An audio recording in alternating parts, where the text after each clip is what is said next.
ये कि अगर राहुल गांधी मणिपुर का दौरा करते हैं, इसको लेके बीजेपी वाले इतना विरोध क्यों कर रहे हैं? देखिए, विरोध करना तो भारतीय जनता पार्टी का काम है।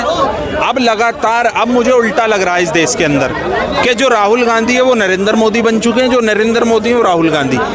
ये जब मोदी जी बाहर विदेश जाते हैं तो कोई आपत्ति नहीं होती, विदेश में जाकर देश की बदनामी करते हैं। तो 2014 से पहले देश निराजकता में डूबा हुआ था, देश के अंदर भ्रष्टाचार था। तो क्या मोदी जी 2014 से पहले हिंदुस्तान के अंदर नहीं रहते थे?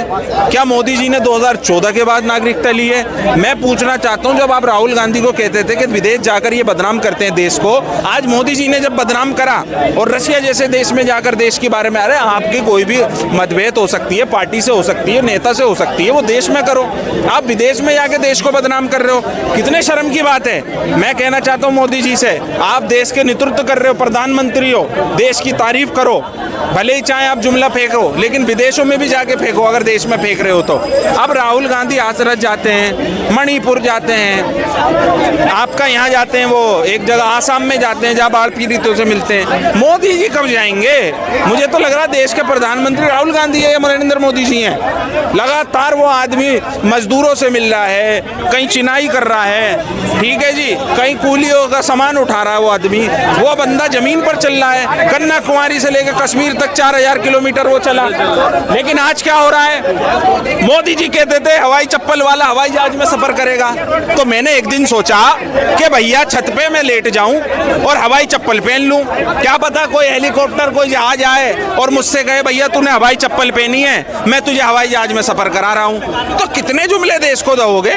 आज देश के अंदर तबाही आ चुकी है। जिस तरह लगातार 12 पुल बिहार में गिरे, IGI एयरपोर्ट की छत। सरकार में तो बीजेपी गवर्नमेंट ना तीसरी बार सरकार में है। सुनिए, ये सरकार की विफलता है। जो मैंडेट बीजेपी को चाहिए था वो नहीं मिला। आप एक्सेप्ट करिए इस बात को। भारतीय जनता पार्टी का रेट 240 पर रुका, 400 पार का लगातार नारा भारतीय जनता पार्टी और ये न्यूज चैनल वाले लगाते थे। क्या हुआ उस मैंडेट का? 272 पे भी सरकार बनाई जा सकती थी। जब मोदी जी कहते थे अब की बार मोदी सरकार, बहुत हुई महंगाई की मार, अब की बार मोदी सरकार, तो अब क्यों कह रहे हो अब की बार एनडीए सरकार? इससे कहीं ना कहीं पता लगता है कि आप कमजोर हो चुके हो। ये सरकार बैसाखी पर आ चुकी है और जिन टीडीपी और जेडीयू की पार्टी के साथ आप मिलकर आज सरकार बनाकर बैठे हो, उनकी तो आइडियोलॉजी बहुत अलग है। भाई टीडीपी हज यात्रियों को सब्सिडी देती है, वो कहते हैं 4% मुस्लिम आरक्षण की बात करते हैं। जेडीयू अग्नि परीक्षा की विरोध करती है। तो इससे पता लगता है कि भारतीय जनता पार्टी की लोबी और इन दोनों पार्टियों की बहुत अलग है। तो कहीं ना कहीं हमें लगता है कि सरकार कमजोर है और ज्यादा दिन सरकार नहीं चल पाएगी इस देश के अंदर। जिस दिन चाचा पलटा सरकार पलटी। क्या वो दिन कब आएगा? लालू यादव 12/24/12 एक्सपायरी डेट दे दी हमने। हर माल की, ये चाइना का माल है, ज्यादा दिन नहीं टिकेगा। 12/24/12 6 महीने में सरकार खत्म हो जाएगी। अब जिस तरह राज्यों के अंदर चुनाव बिहार में है, आपका इधर चले जाओ 2-3 राज्यों में और चुनाव हैं, दिल्ली में भी होने वाले हैं। तो आप देखना लगातार भारतीय जनता पार्टी के खिलाफ लोगों ने मैंडेट दिया है इस बार।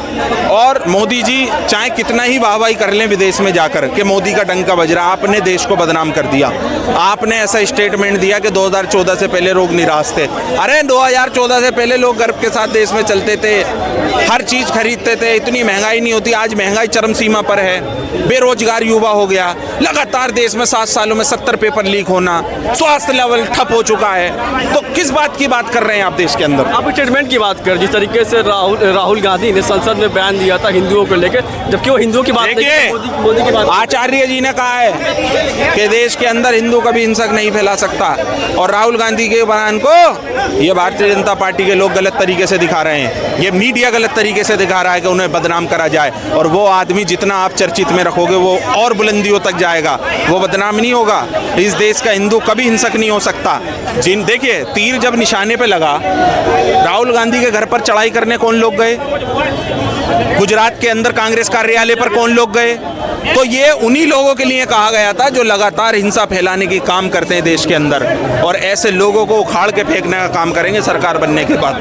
राहुल गांधी ने भाषण दिया था गुजरात में कि लिख के लोग हम बीजेपी को हरा रहे हैं, गुजरात चुनाव हारेगी बीजेपी हारेगी, उसकी वजह है वहाँ व्यापारी जो है बहुत परेशान है। भाई एक बहुत बड़ा कारोबार गुजरात से चलता है। गुजरात के अंदर चार लोग गुजरात को चला रहे हैं और देश को, 2 लोग खरीद रहे हैं, 2 बेच रहे हैं। तो तो मैं पूछना चाहता हूं मोदी जी से, आप जो गुजरात मॉडल की बात करते थे आज वो धराशायी हो गया।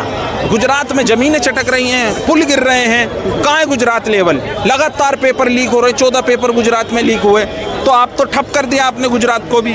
वहाँ की जनता परेशान है, आक्रोश में है, और मुझे तो लगता है कि बहुत बुरी हाल होने वाला भारतीय जनता पार्टी है गुजरात के अंदर। संसद में राहुल गांधी के माइक बंद कर दिया, उसको लेके आप क्या कहें? देखिए, ये काम उन लोगों के होते हैं जो सुनने की आदत नहीं है, जिन्हें सिर्फ सुनाने की। ओम बिरला जी का सबने स्वागत करा, नेता प्रतिपक्ष है राहुल गांधी जी, ठीक है। जब नेता विपक्ष के पास भी एक तरीके से संवैधानिक पद है, कोई छोटा मोटा पद नहीं है। प्रधानमंत्री जी बोलेंगे तो राहुल गांधी जी को सुनना पड़ेगा, राहुल गांधी बोलेंगे तो प्रधानमंत्री जी को सुनना पड़ेगा। लगातार ऐसी टुच्ची हरकत करना, राज्यसभा में खड़गे जी का माइक बंद हुआ, लोकसभा के अंदर राहुल जी का माइक बंद होना, इससे पता लगता है Bharatiya Janata party back foot पर आ चुकी है और फ्रंट फुट पर राहुल गांधी खेल रहे हैं जबरदस्त इनिंग।